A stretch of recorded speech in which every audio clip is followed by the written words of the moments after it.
नमस्कार मित्रांनो, स्वागत आहे तुमचं माझी मराठी कथा या यूट्यूब चॅनलमध्ये। तर कथेचं नाव आहे भवानी तलवारीचे रहस्य। चला तर मग कथेला सुरुवात करूया। 1646 सालची गोष्ट आहे। गोविंद देशपांडे, तानाजी भोसले आणि एकोजी असे एक विशेष त्रिकोट महाराजांनी रत्नागिरी प्रांतात पाठवले। गोविंद देशपांडे प्रख्यात तलवारबाज म्हणून प्रसिद्ध होते। तोरणा किल्ल्याच्या लढाईत त्याने 23 मल्ल सैनिकांना यमसदनी पाठवण्याचा पराक्रम केला होता। तानाजी हा मूळचा भिकारी, कुठल्याही जंगलात सावलीप्रमाणे वावर करत जनावरे मारणं हा त्यांचा गुण महाराजांनी हेरला होता। एकोजी हा 50 वर्षाचा म्हातारा, पण संपूर्ण महाराष्ट्र त्याने पाहिला होता। महाराजांनी असे हे त्रिकूट आदिलशहाच्या रत्नागिरीत का बरे पाठवले होते?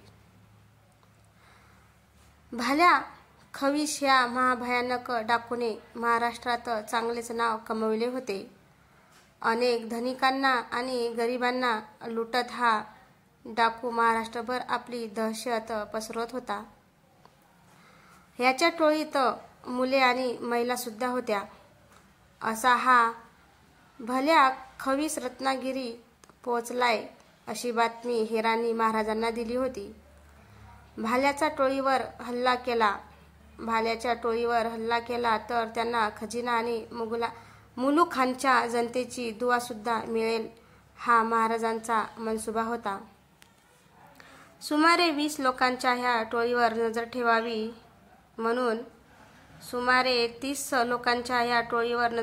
म्हणून महाराजांनी या त्रिकुटाला रत्नागिरीत पाठवले होते। भाल्याच्या खजिनाचा पत्ता मिळवणे शक्य असेल तर त्यांच्या पुढील ठाव ठिकाण प्राप्त करणे आणि त्यांच्या शक्तीचा अंदाज घेणे हे विशेष काम हे त्रिकूट पार पाडले असे महाराजांना वाटले होते। सलग 9 दिवस घोडदौड करत गोविंद देशपांडेच्या नेतृत्वाखाली हा चमू रत्नागिरीत पोहोचला। भाल्या खवीस कुठे आहे हे माहीत करणे अवघड नव्हते। खेत गावात फुंगी नदीच्या किनाऱ्यावर तानाजीने 30 लोकांच्या वास्तव्याच्या खुणा असलेली एक जागा बघितली। तेथपासून एखाद्या वाघाने सावजाचा माग काढावा त्याप्रमाणे तानाजी भाल्याचा माग काढत गेला।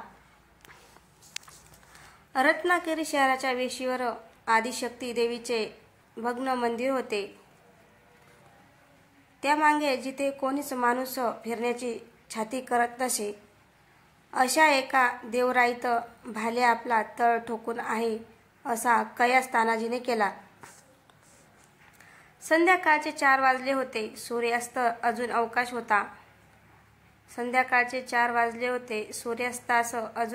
होता।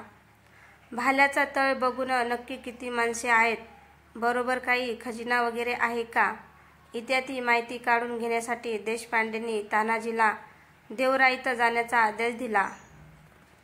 एकदा शत्रूच्या संख्येचा अंदाज आला की एकोजींना त्या माहिती सकट माघारी पाठवायचे हा देशपांडेचा मनसुबा होता। आदिशक्ती देवीच्या मंदिराच्या मागे तिन्ही स्वार लपून राहिले। तानाजीने घोडा मागे सोडून दिला व पायीच लपत छपत तो देवराईत आत गेला। संध्याकाळचे 6 वाजत आले। सूर्य अस्ताला जाऊ लागला तरी तानाजीचा पत्ता नव्हता। एकोजीची अवस्था देशपांडेंना जाणवत होती। म्हातारा उगाच घाबरतोय असे त्यांना वाटत होते। सूर्य मावळला। रात्रीच्या अंधारात दुरूनच एक आकृती पळत येताना दिसली होती। या पद्धतीने पळत येणारा माणूस तानाजी असू शकत नव्हता। कदाचित शत्रूला आपली चाहूल लागली असेल ह्या जाणिवेने देशपांडेंनी आपली तलवार बाहेर काढली। एकोजी तलवार चालवण्यात विशेष नव्हता, पण त्याने सुद्धा येणाऱ्या संकटाला ओळखून आपली तलवार काढली। शत्रूला चाहूल लागली असेल तर उगाच तलवारीला तलवार, शत्रूला चाहूल लागली असेल तर उगाच तलवारीला तलवार भिडवण्याऐवजी काढता पाय घेणे शहाणपणाचे होते. पण गोविंद देशपांडेसारख्या बहादुराला आपले शहाणपण चालणार नाही हे सुद्धा एकोजी ओळखून होता. जशी आकृती जवळ आली तसे हा शत्रू नसून आपलाच तानाजी आहे हे स्पष्ट झाले. चंद्रप्रकाशात त्याचा चेहरा पांढरा फटक पडला होता. त्याला धाप लागली होती आणि घामाने त्याचे उतरीय चिंब भिजले होते. मूर्खा, असा जोराने पळून आला तर कुणी बघितले असते. तू की भूतबीत बघितले काही? सरदार देशपांडे त्यांच्यावर खेकसला. सगळे मेले आहेत. भाल्या, खवीस आणि त्याचे एकूण 43 साथीदार आत मरून पडले आहेत. स्त्रिया, मुले सगळे. काहींचे गळे कापले गेले आहेत तर काहींचे सर्व अवयव. खूपच भयानक दृश्य आहे. हे कोणी माणसाने करणे शक्यच नाही. तानाजी घाबरलेल्या स्थितीत सांगत होता. कोणी मारले त्यांना? कुणी जखमी वगैरे होता का? एकोजीने विचारले. ठाऊक नाही, पण हे मनुष्याने केलेले काम वाटत नाही. तानाजी बोलता झाला. हा काहीतरी बरवू नकोस. हे लोक मेले तर चांगलेच आहे. चल आत जाऊन पाहू की नक्की काय झाले आहे. कोणी वाचला असेल तर त्यांच्या मारेकऱ्यांचा पत्ता सुद्धा लागेल. असे म्हणत गोविंदने आपल्या घोड्याला पुढे दामटले. घोडा हळूहळू देवराईच्या दिशेने चालू लागला. आम्हाला फक्त टोळीचा पत्ता काढायचा हुकूम होता. त्याची तामीळ आम्ही केली आहे. आता उगाच आज जायची गरज नाही. एकोजीने सरदाराचे मन वळविण्याचा प्रयत्न केला. तानाजीला एवढा घाबरलेला त्याने पाहिला नव्हता. त्याशिवाय वातावरणात एक वेगळी शक्ती एकोजीला जाणवत होती. हुकूम मला होता. तुम्हा दोघांचा हुकूम मी देईन. भीती वाटते तर दोघेजण मंदिरात थांबा. पण या घाबरट्यांची माहिती बरोबर नसेल तर मी स्वतः त्यांच्या शिरच्छेद करीन. गोविंद शांत स्वरात बोलला. तानाजी आणि एकोजीने वाद घालण्यात अर्थ नाही हे ओळखून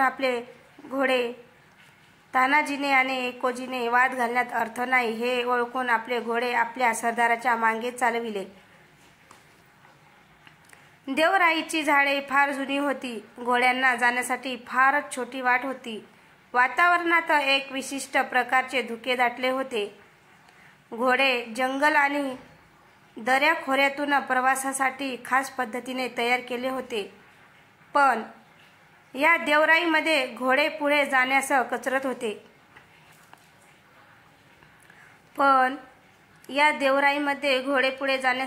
होते. देवराईमध्ये यक्ष असतात अशी माझी आई नेहमी सांगायची. तानाजी हळूच बोलला. पोरा, स्त्रीच्या स्तनावर तोंड असताना ती जे काही सांगते त्यावर माणसाने कधीच विश्वास ठेवू नये. एकोजीने दबलेल्या आवाजात पण थोड्याशा उपहासानेच तानाजीला टोला हाणला. तानाजी अजून सावरला नव्हता. काही मिनिटात ते एका सपाट जागेवर पोहोचले. दुरून काही तंबू दिसत होते, पण माणसाचा लवलेश नव्हता. हीच जागा आहे का रे? गोविंदने विचारले. होय, इथेच सारे मृत शरीर होती.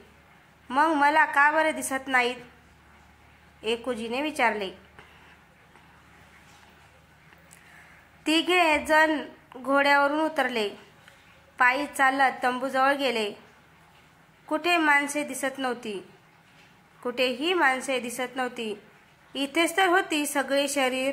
तानाजी वेड्यासारखा इकडे तिकडे पळत होता. तानाजी वेड्यासारखा इकडे तिकडे पळत बोलत होता. मला वाटते याला कुणीतरी झपाटले आहे. एकोजीने हळूच गोविंदाच्या कानात सांगितले. भाल्या खवीस इथे नाही तर कुठे आहे? हा कदाचित आमच्यासाठी रचलेला सापळा तर नाही? गोविंदने तालावर